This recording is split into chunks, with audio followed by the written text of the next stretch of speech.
Welcome back. We're finishing the exercise rabbit hole today. We're getting into running, weight loss, motivation, and why people actually stick with it. And honestly, some of these myths get demolished pretty hard. The running is bad for your knees thing was such a clean hit. Everybody says it with such confidence too. But the point is that bad running mechanics, not running itself, are often the problem. That barefoot style idea is interesting because it changes how you land. But I can already hear people saying, "Great, now I have to become a biomechanist." Exactly, and that's where it gets funny. It's not about being dramatic. It's about not overstriding and slamming down. That overstriding thing is such a sleeper concept. Most people are not thinking about their tibia on a Tuesday, which is probably the issue. Dude, vertical shin became the least sexy fitness cue ever. But it makes sense because the body is trying to reduce braking force. And the trade-off is calves and Achilles get cooked if you switch too fast. That's the annoying part of fitness, honestly. Everything has a cost, even the thing that sounds more natural. What I liked is he didn't romanticize barefoot running either. He basically said, do it gradually or you'll wreck yourself. Which is a very unsexy answer, but probably the right one. The bigger part for me was the whole exercise versus weight loss argument. Because people want exercise to be this magical fat loss lever. And he's like, at low doses, no, not really. That 150 minutes a week benchmark is basically just a health floor, not a Hollywood transformation package. Right, not a drop 2 jean sizes by Friday situation. The calorie math is just brutal once you really look at it.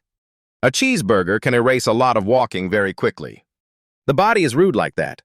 But the thing exercise does better is stop, regain, and support consistency. That police study was actually fascinating. Diet alone got the weight off, but exercise kept it off later. That's the part people don't want to hear because it's less glamorous. Nobody wants the boring answer when they asked for the hack. And the Biggest Loser example was kind of depressing because the pattern repeated. The one person who kept exercising was the one who held on, which is almost offensively consistent. It keeps coming back to the same thing. Exercise is a maintenance tool. But I also get why people conflate diet and exercise because they move together. If someone's in the gym, they usually care more about what they eat too. You don't usually finish a hard workout and then celebrate with 3 pastries. Well, some people do, but then they're basically doing counter-messaging. I actually related hard to the part about motivation rising and diet following. Once you get momentum in one area, the other area starts behaving. It's weird how people pretend these are isolated choices. They're not. They're part of the same identity shift. And that's probably why the accountability stuff matters so much. The WhatsApp group thing is hilarious because it's pure peer pressure with better branding. The last person gets evicted like some fitness reality show. Very civilized punishment system. But it works because nobody wants to be the lazy one. And that's basically the whole point. Accountability is social before it's biological. I liked his point that dancing counts too, because people forget that. Half of fitness marketing would collapse if people admitted dancing was exercise. He kept pushing toward compassion, which I think is the real insight. People don't need shame, they need a smaller next step. That line about taking the stairs instead of pretending everyone can run marathons was great. And his confession about wanting the elevator every day was so relatable. Harvard professors are just like the rest of us, apparently. The hypocrisy is universal, which is oddly comforting. I think that's why people trust him more, because he admits the instinct is there. He's not asking people to become saints, just to build systems. And then the reward system part was the one I didn't fully appreciate before. The dopamine hit from exercise is not immediate for everyone. If you're unfit or overweight, the reward circuitry can be blunted. That explains so much of the early misery people feel. People think they're broken because they don't love it on day one. But the system itself may need time to recalibrate. That's such a more humane frame than try harder.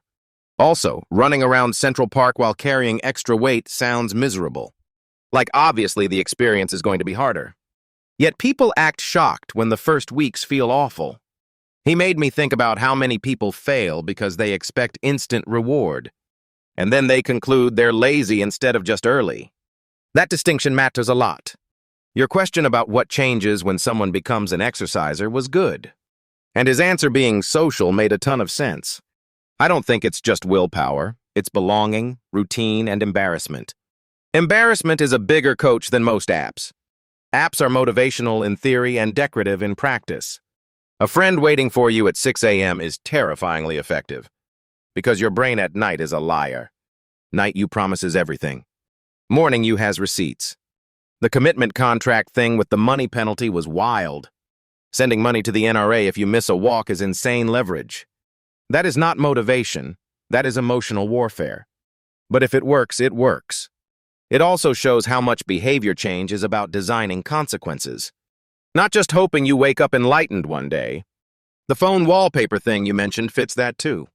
Tiny reminders can keep a person aligned when motivation dips. That's probably more realistic than giant reinventions. Humans love the giant reinvention fantasy, though. We want a cinematic montage and then a new life. Then reality shows up with a calendar and sore calves.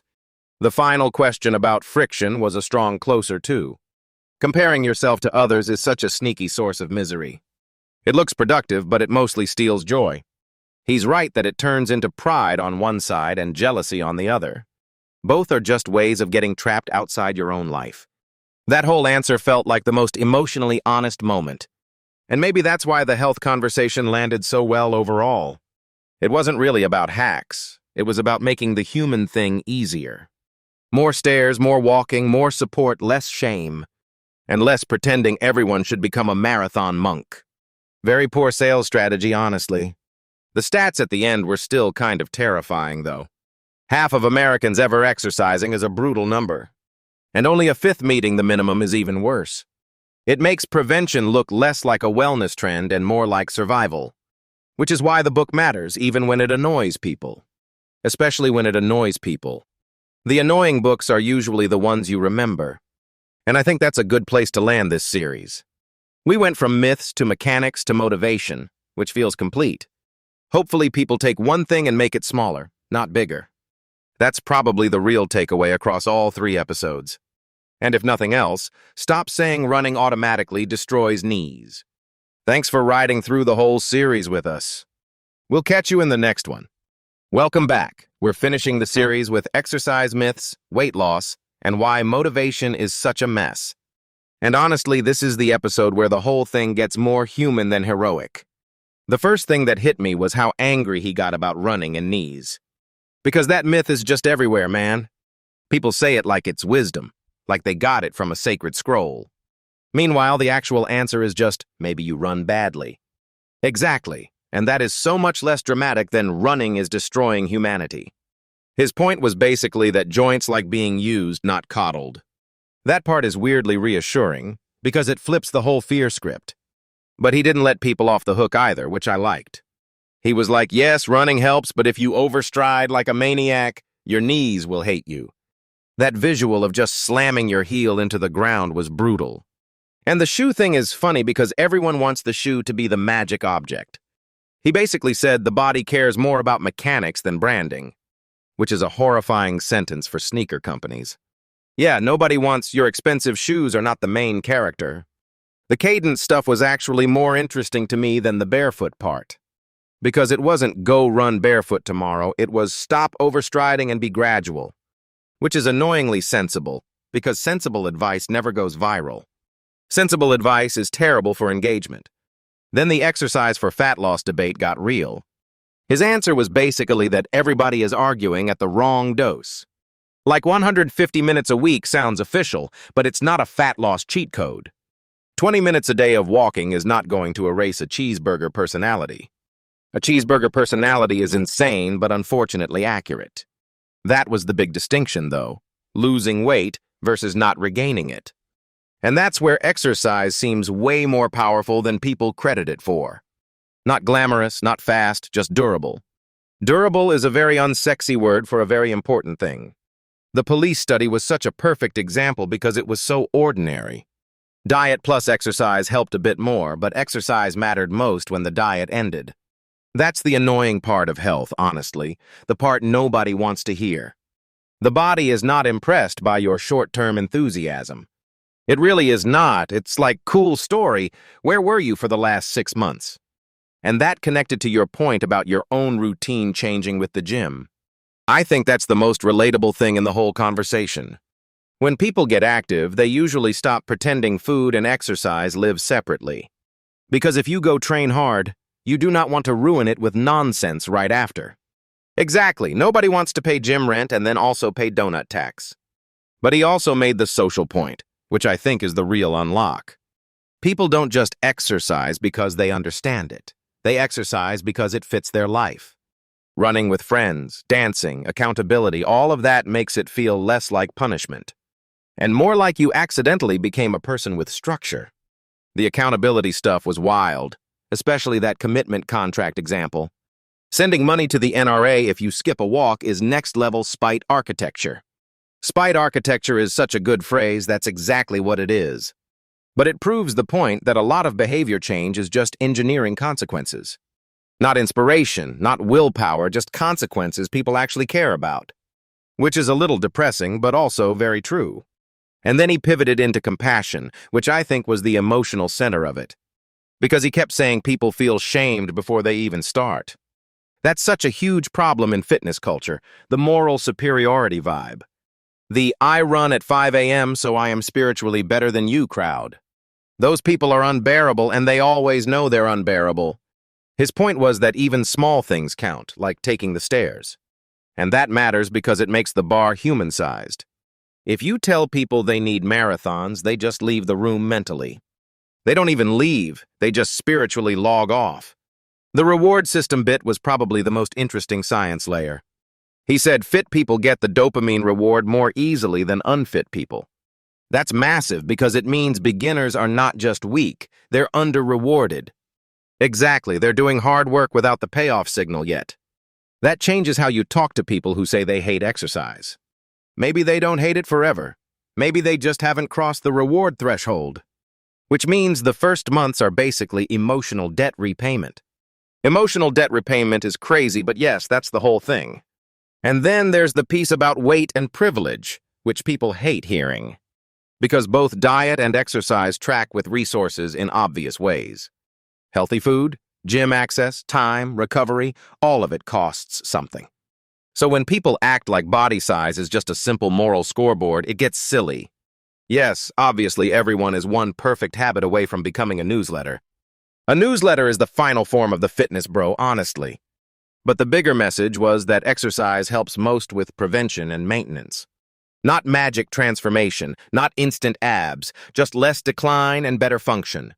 And that gets more important as you age, especially with strength training. Because keeping muscle is not vanity, it's independence.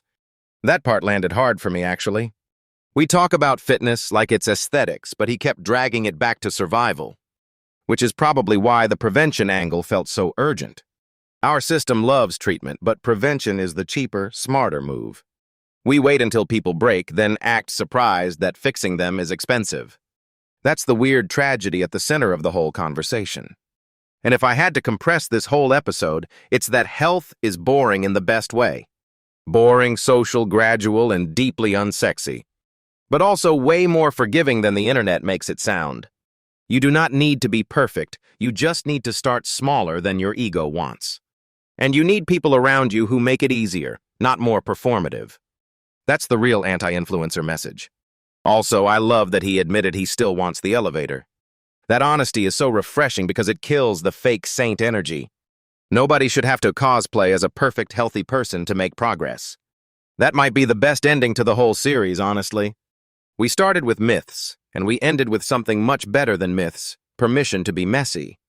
Thanks for riding through all 3 episodes with us. We'll catch you in the next one. Welcome back. This is the final episode, and we are ending on the messy truth about exercise, weight loss, and motivation. The big thread here is that most fitness advice is way too neat for real human beings. And honestly, that is already more interesting than another 5 hacks conversation. Wait, the running myth piece was so good, though, because people really still act like running destroys your knees. My favorite part is how he basically said the problem is often how you run, not that you dared to run. Right, and that is such a human thing. We blame the activity instead of the technique. He was basically saying cartilage likes sensible use, not total fear. That part should be tattooed on half the internet. The barefoot running bit got me because it sounds almost too simple to be real. But then the trade-off makes it feel real, because your calves and Achilles suddenly have opinions. Your body is like, fine, you want to be fancy, pay the tax. That is the part people miss. Every adaptation has a cost. And his point about overstriding was actually more useful than obsessing over shoe brands, which is devastating for the sneaker industry, honestly. He basically said, stop reaching your foot out like you're trying to kick a door open. He did, and I love that it was less mystical and more mechanics. Shorter strides, higher cadence, vertical shin, that is very unsexy but very useful. The funny thing is, the unsexy advice is always the stuff that survives. And then he pivots into the bigger question, which is what kind of exercise actually matters most. I think his answer was annoyingly correct. Mix it up. Annoyingly correct is the best kind of correct. Because everybody wants one magic thing, one perfect protocol, one holy grail. Human beings love turning biology into a subscription plan. That is exactly what we do. We want the routine to save us from thinking. But his point is that cardio, strength, high intensity, low intensity, they all do different jobs. And the best program is the one that fits the actual person, not the imaginary athlete. I also liked how he resisted the idea that exercise can be prescribed like medicine. Because that whole milligram mindset is so tempting, but bodies are not spreadsheets. Even though some people desperately want a spreadsheet with moral authority. The weight loss section is where the conversation got really real for me. He did not let exercise pretend to be a miracle fat loss tool. Which is rude because a lot of people want it to be the hero. The hero is usually diet, and exercise is the extremely reliable supporting actor. And then the twist is that exercise matters a lot more for not regaining weight. That feels like one of the most practically important distinctions in the whole episode. Because people hear it does not melt fat fast and think it is useless, which is absurd. He was saying it is less dramatic than people want, but still incredibly valuable. The police study was such a good example of that. Boston Cops and Donuts is such a painfully believable research topic. It is almost too on the nose, like the universe wrote the grant proposal. But the important part was that exercise helped them keep the weight off after the diet.